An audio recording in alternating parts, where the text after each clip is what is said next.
Assalamualaikum warahmatullahi wabarakatuh. Perkenalkan nama saya Yusra Salahuddin Gani dengan NIM 13011184217 dari kelas IF 4201.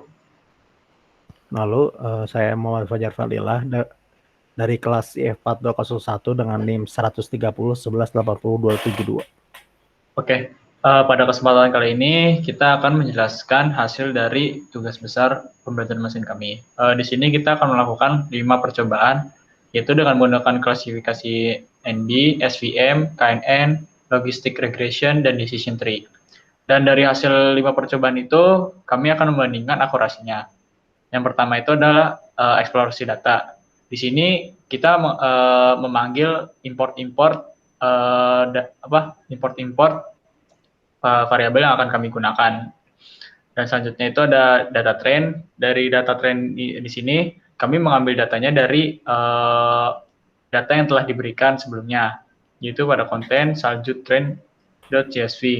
Dan ini adalah data dari data trendnya, dari salju_trendnya. Dan ini adalah tipe data trendnya.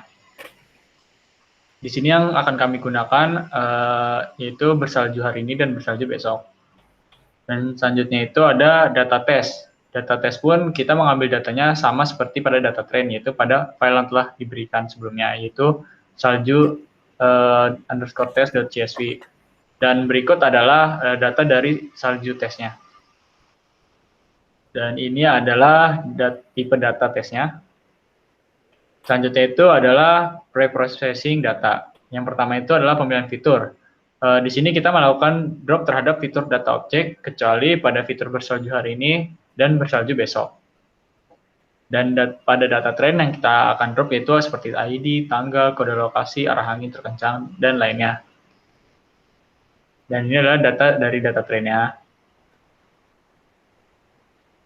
Dan ini pada data test kita melakukan drop juga, yaitu tanggal, kode lokasi, angin, dan lain-lainnya. Dan inilah data testnya. Selanjutnya itu adalah duplikasi data train. Di sini kita akan melakukan mengecek duplikasi data train. Dan hasilnya adalah jumlah data duplikatnya ada 177, dan kita akan melakukan dropnya. Maka hasilnya jumlah data duplikatnya 0, dan total datanya adalah 108.918. Selanjutnya ada drop missing value. Yang pertama itu pada tes kita melakukan check missing value-nya. Kita melakukan check missing value pada data testnya dulu, dan hasilnya seperti ini, dan kita mendropnya, maka dapatkan hasilnya itu adalah 7.225 baris dan 18 kolom. Dan pada trend pun kita juga melakukan hal yang sama seperti pada tes sebelumnya, dan hasilnya itu yang didapat 43.677 baris dan 18 kolom. Selanjutnya itu ada scaling fitur. Di sini kita menjadikan fitur bersalju hari ini dan bersalju besok menjadi nilai boolean, dan selanjutnya kita akan melakukan normalisasi terhadap fitur lainnya. Kenapa kita mengubah menjadi nilai boolean? Karena di sini hanya terdapat tidak dan ya doang. Oke, kita melakukan pada tes dulu. Nah, kita melakukan pada tes seperti ini algoritmanya, dan ini hasil data dari tesnya. Dan di sini kita melakukan split data test label dan split data test fitur seperti ini.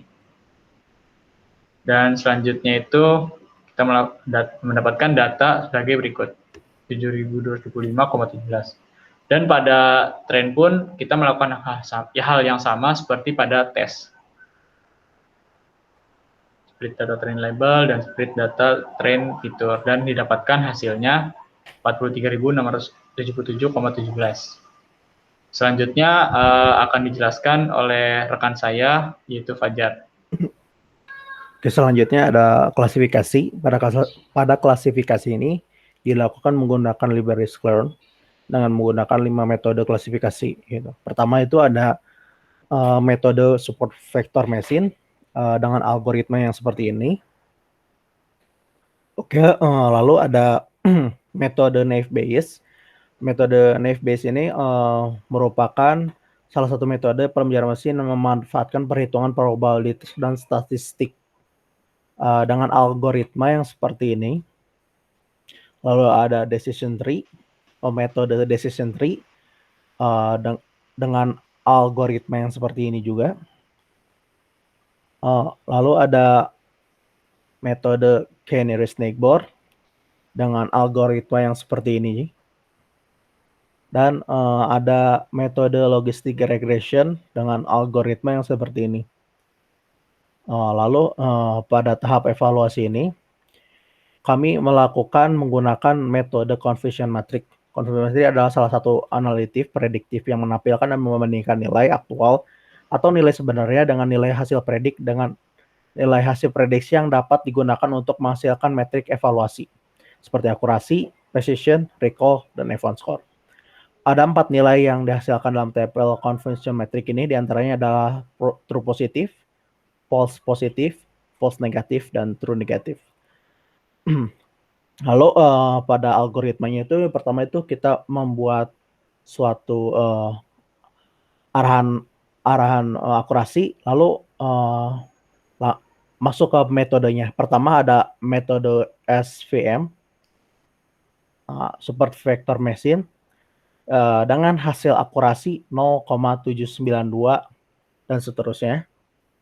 Lalu ada lanjutnya ada metode Naive Bayes dengan hasil akurasi 0,786 dan seterusnya.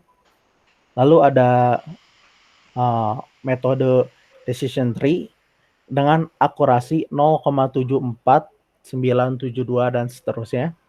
Lalu ada metode KNN dengan akurasi 0,8428. Lalu ada dengan metode logistic regression dengan akurasi 0,851 dan seterusnya.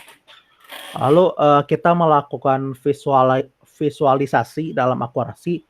Pertama kita membuat sebuah tabel dari data-data yang sebelumnya didapatkan dari berbagai akurasi. Dengan seperti ini hasilnya. Ini ada akurasi SVM dengan predikat SVM ya, dengan metode SVM ya. Lalu selanjutnya kita melakukan visualisasi dalam bentuk bagian chart dengan seperti ini. Dengan kesimpulan dari percobaan yang dilakukan dapat dilihat dari gambar visualisasi ini perbandingan akurasi, bahwasanya dari kelima metode yang digunakan SVM memiliki akurasi yang tinggi dengan nilai 0,8536. Lalu ada metode logistic regression dengan nilai akurasi 0,852. Lalu selanjutnya ada KNN dengan nilai akurasi 0,8421. Selanjutnya ada metode Naive Bayes dengan nilai akurasi 0,7862. Dan terakhir ada metode decision tree dengan nilai akurasi 0,7485.